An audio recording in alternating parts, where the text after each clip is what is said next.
Welcome back to it. It's Maths Masterclass with Leo. Today we are doing technical maths, laws of exponents.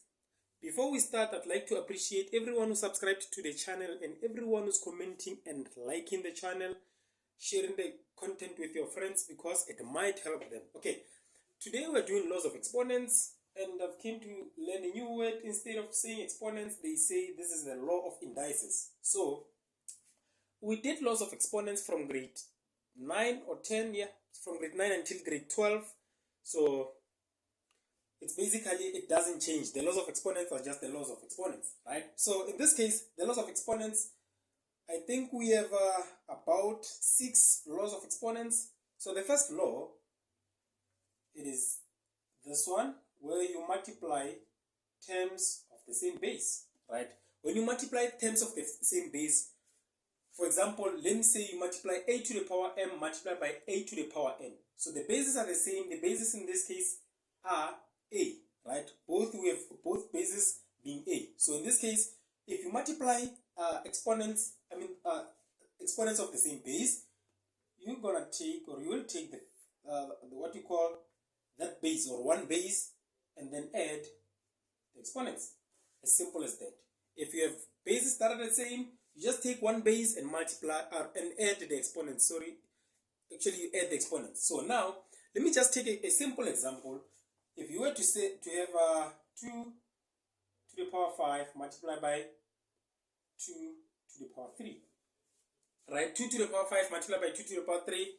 Then when they say simplify this without the use of a calculator, you're just going to say, okay, I have two bases that are the same, so I'll just take one and then add the exponents. So this will give me 2 to the power, what? 8. You can just press your calculator and find out what is 2 to the power 8. That's actually 256. Okay, so the first one, it's when you have to multiply terms of the same base. The second one, when you are now dividing terms of the same base, you have a to the power m divided by a to the power n. Or sometimes you can just write it like this, a to the power m over a to the power n, right? A to the power m over a to the power n. You have two bases that are the same. In this case, the bases are a. So you have common bases. You just take one base and subtract the, what you call, the exponents, right? So if you were to have the same question, where now you have 2 to the power 5 over 2 to the power 3, right? If you have something like that, you have two bases that are the same, you'll just take one base and subtract the exponents. And this will give you 2 to the power 2, which is 4, right? And when you punch your calculator, you're going to get 4. So now, this is the second law of exponents. The second law of exponents talks about, it is the law of division. The first one, the law of multiplication, right? So let's talk about the third one, where now we're talking about the bracket, where you have a to the power m bracket n, right? So in this case, you have a bracket and you have one base. What you do, you're going to say these exponents are going to multiply each other. The exponents are going to multiply each other. Therefore, we'll have a to the power what? A to the power m n.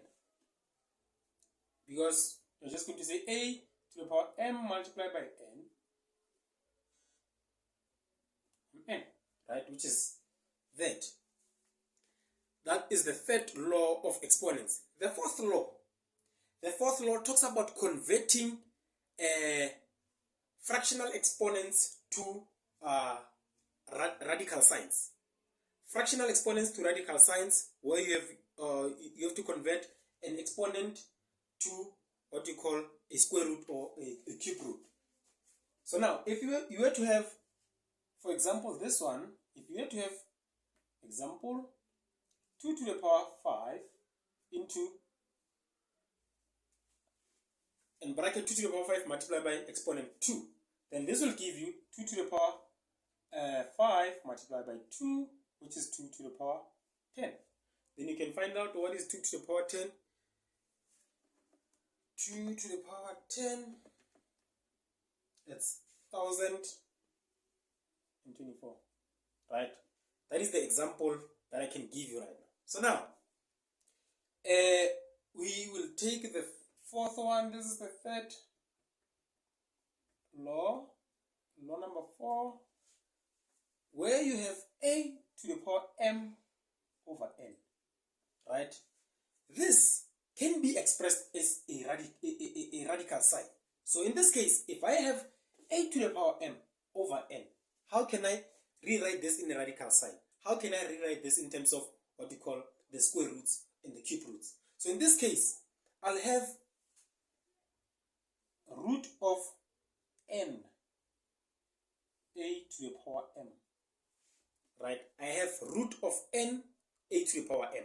So in this case, what you're just converting this from exponents back to radical signs, and you can also do the reverse part of it. Let me just give you an example. If you were to have this,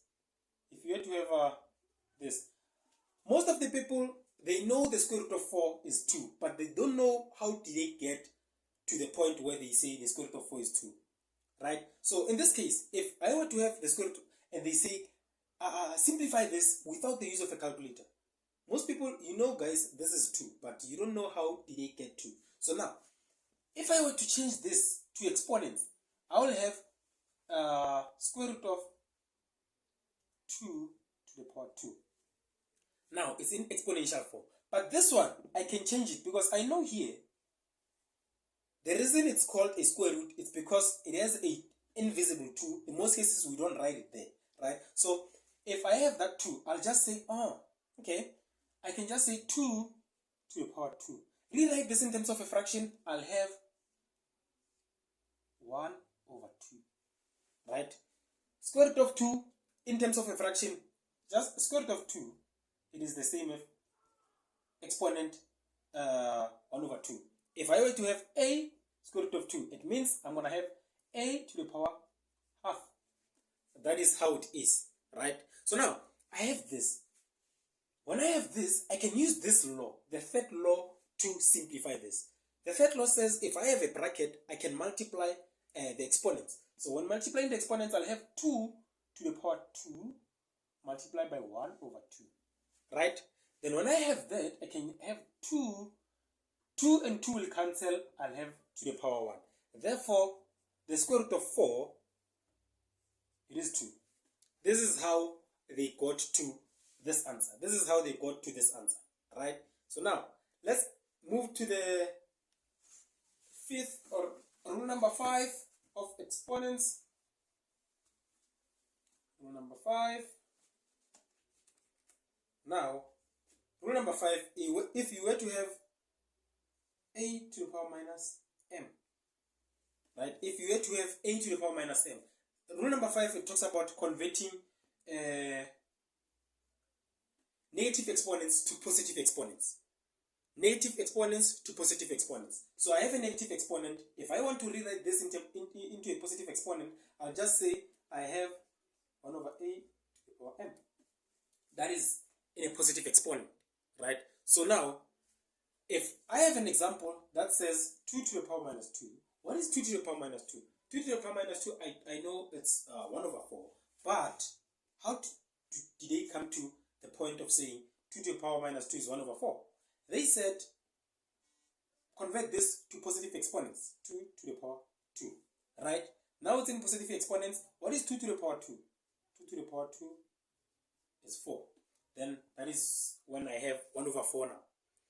Let's move to the last but not least rule, which is rule number 6. Rule number 6 is just the very simplest rule, which every number or every letter to the power 0 is equals to 1. Every number or every letter raised to the power 0, it will give you 1. If you say 1 million to the power 0, it will give you 1. So now, this is the introduction to the laws of exponents. In the next video, I'll discuss few questions.